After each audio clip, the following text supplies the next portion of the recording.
नमस्कार दोस्तों, स्वागत है आपका अपने चैनल स्टडी विद आकाश में। आज मैं आपके लिए रिपीटेड हिस्ट्री क्वेश्चंस से जुड़े कुछ वेरी इंपॉर्टेंट क्वेश्चंस लाया हूं। अगर अभी तक आपने हमारे चैनल स्टडी विद आकाश को सब्सक्राइब नहीं किया है तो प्लीज़ सब्सक्राइब कर लें।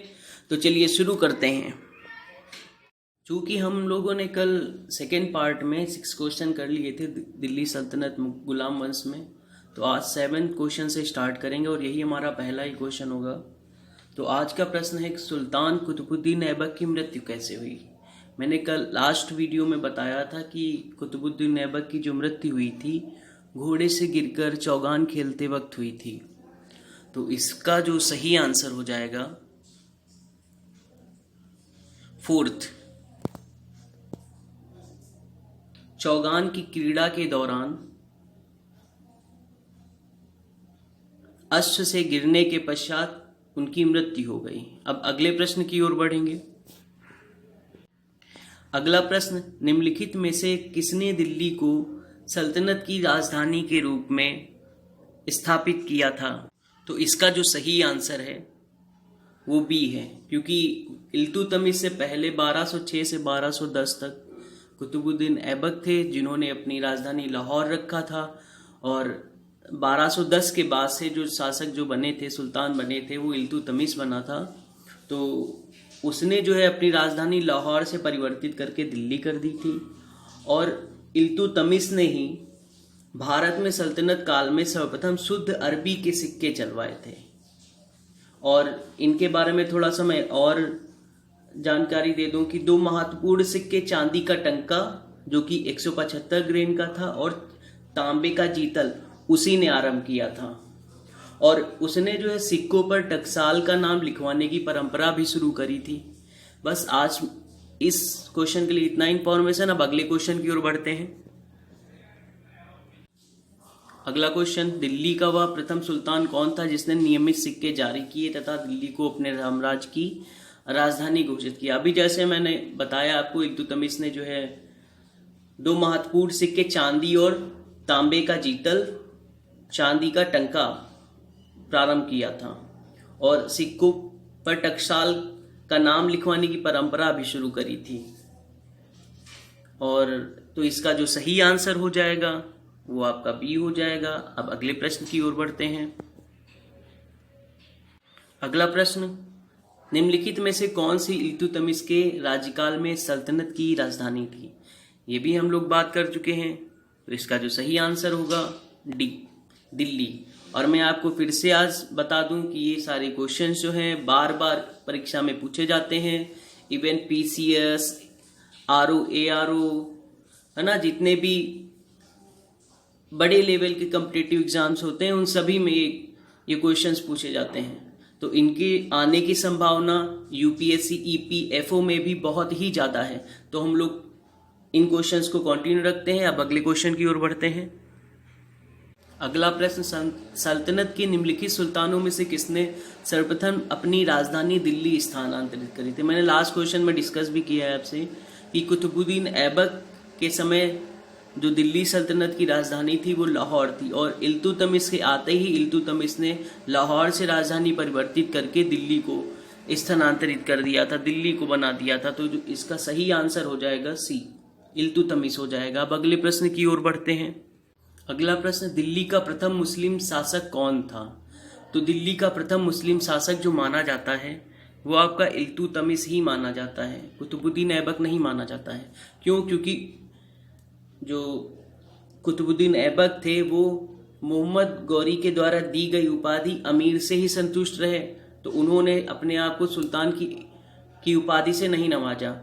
इनको इल्तुतमिश ने गौर शासकों से कोई भी किसी भी प्रकार की स्वीकृति नहीं ली थी शासक होने की। इल्तुतमिश ने खलीफा से सुल्तान की स्वीकृति प्राप्त करी थी। अब अगले प्रश्न की ओर बढ़ते हैं। अगला प्रश्न, गुलाम का गुलाम किसे कहा गया था।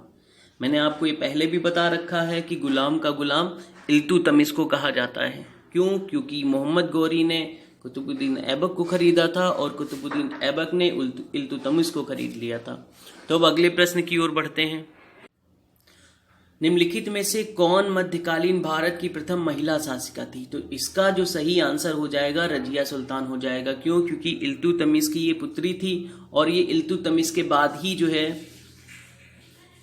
रजिया ने जो है शासन संभाला था। और रजिया का जो शासन काल है 1236 से 1240 तक रहा था।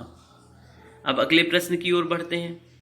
अगला प्रश्न, मंगोल आक्रमणकारी चंगेज खां भारत की उत्तर पश्चिम सीमा पर निम्न में से किसके काल में आया था?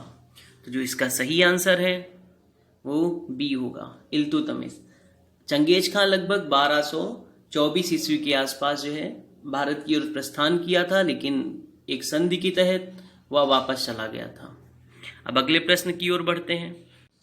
दिल्ली का कौन सा सुल्तान मंगोल नेता चंगेज खां का समकालीन था? सेम क्वेश्चन है लेकिन घुमा के पूछा है और रिपीटेड क्वेश्चन है। आप इसमें देख सकते हैं कि ये क्वेश्चन जो है यूपी पीसीएस मेंस में 2007 में भी पूछा गया है और इससे पहले भी हम लोगों ने क्वेश्चन किया है, वो भी जो है कई बार पूछा गया है।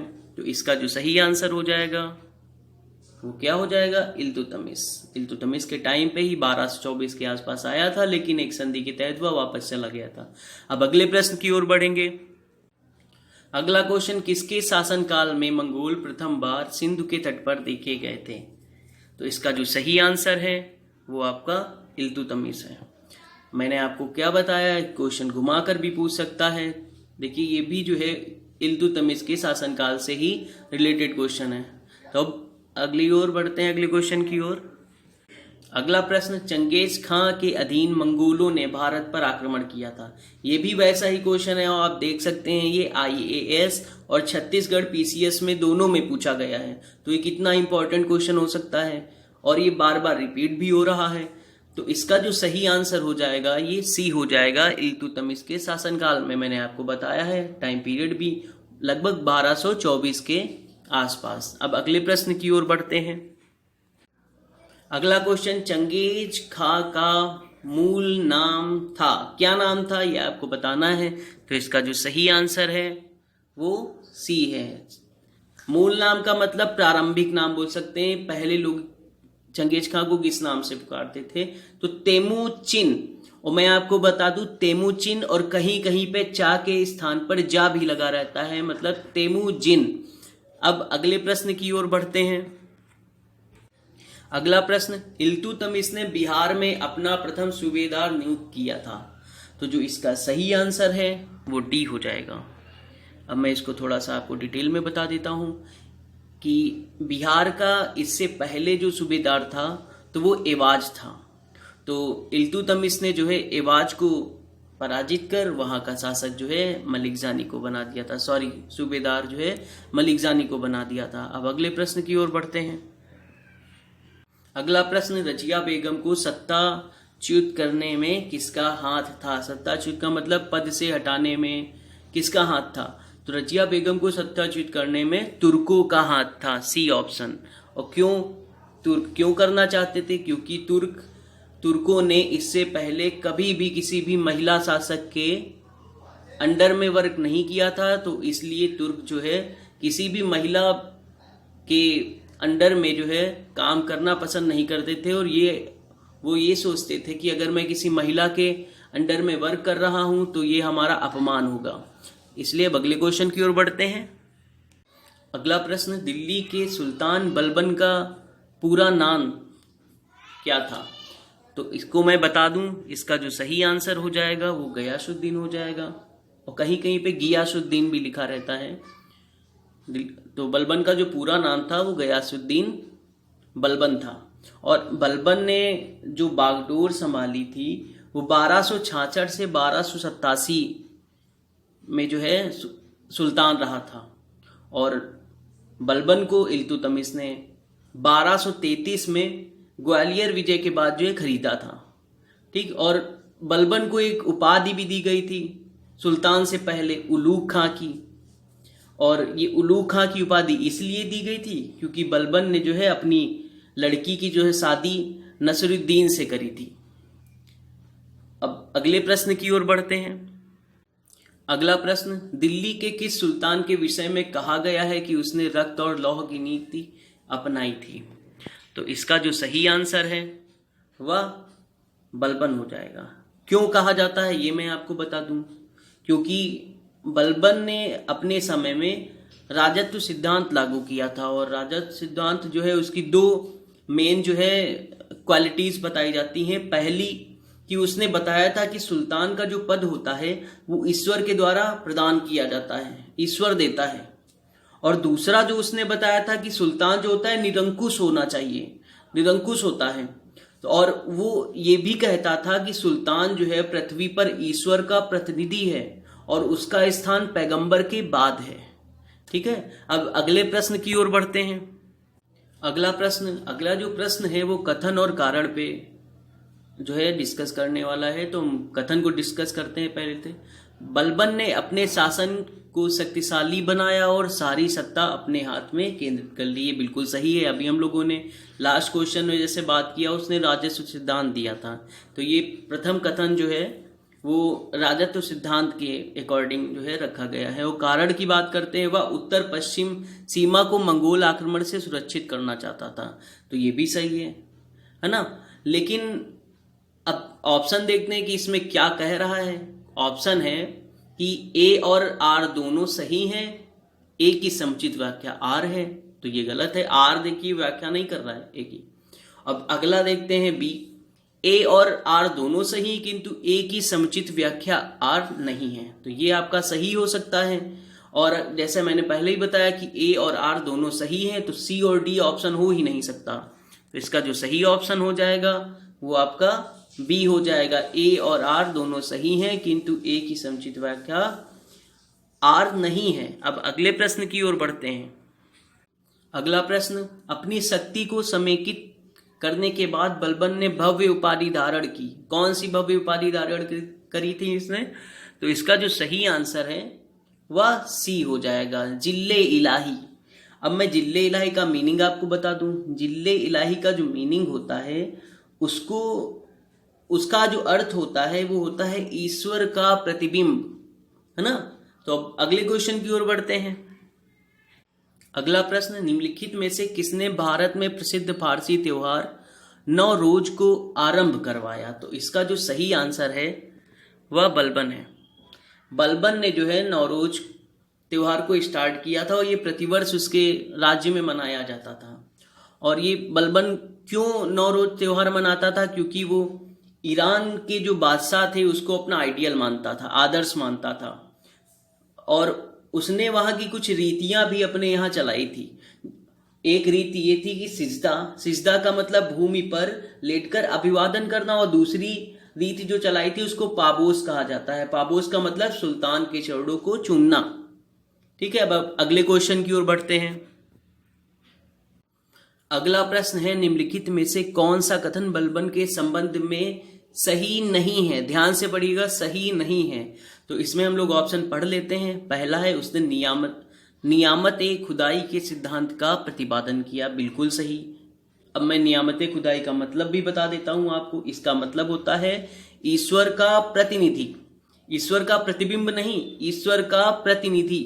अगर जिल्ले इलाही होता तो उसका मतलब है ईश्वर का प्रतिबिंब। अब अगले ऑप्शन पे चलते हैं। तो ए ऑप्शन आपका सही है ना। अब बी, इसने इक्तादारी व्यवस्था का प्रारंभ किया, ये गलत है। इक्तादारी व्यवस्था का प्रारंभ इल्तुतमिश ने किया था। आगे भी पढ़ लेते हैं।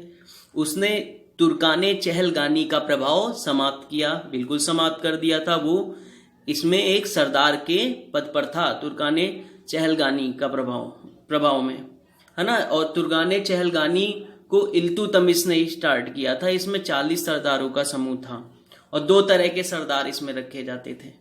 उसने बंगाल के विद्रोह का दमन किया, बिल्कुल सही। उसने बंगाल के विद्रोह को भी दमन कर दिया था। और कब किया था? 1279 में, 79 में।